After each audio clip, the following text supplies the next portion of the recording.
रावण मेघनाथ लक्ष्मण दो योद्धा।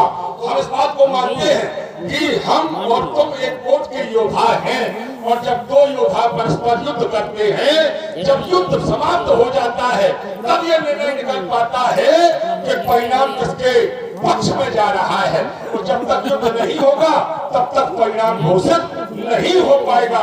तो हमारा तर्क ये था, हमने अंगद को ललकारा, वो नहीं आया। मैंने तुम्हारे भाई को ललकारा, वो नहीं आया।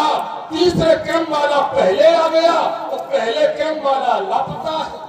विषय ये है, बोल चुके। तुमने कहा कि हमने स्थल में ललकारा, तुम्हारा भाई नहीं आया, अंगद नहीं आए, नल नहीं आए, नील नहीं आए, दुविध नहीं आए। ठीक है, लेकिन जो आया तो उससे तुमने युद्ध क्यों नहीं किया? बात ये भी तो है। अभी तो बात अच्छा चल रही है, ये तो होगा। देखो, हम तुम्हारी बात बड़ी प्रेम से सुनिए, हमारी सुनाओ। यही तो कहा जा रहा था, अलग अलग बोलो। अच्छे लोग कह रहे थे, अच्छे लोग कह रहे थे, अंदर से आए थे, काफी समझदार है। जैसे हनुमान युद्ध में आए, आवत देख गए उलट सोई, रथ सारथी तुरंत से खोई। तुम्हारा रथ समाप्त हो गया, तुम्हारा सारथी समाप्त हो गया, और तुम युद्ध स्थल को छोड़कर भाग गए। जैसे तुम कर रहे कि तुम्हारे योद्धा भाग रहे, अरे हमारे योद्धा नहीं भाग रहे हो तुम।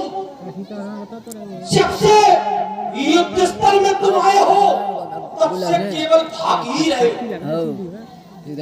हनुमान को देखकर भाग गए, कहां गए? रघुपत निकट गए, वहां पहुंचे। वहां भी स्थिति क्या हुई? अस्त्र शस्त्र आयुध सब डाले, वो कोटकई पुरुष सब काट। जिस समय तुम्हारे सारे अस्त्र शस्त्र सब काट दिए गए, तो तुम वहां से भी भाग गए। तो भाग कौन रहा है आज तो तुम उल्टी बात कर रहे हो। कह रहा हो हमारा ये तर्क है, ये तर्क कोई उचित थोड़ी ना।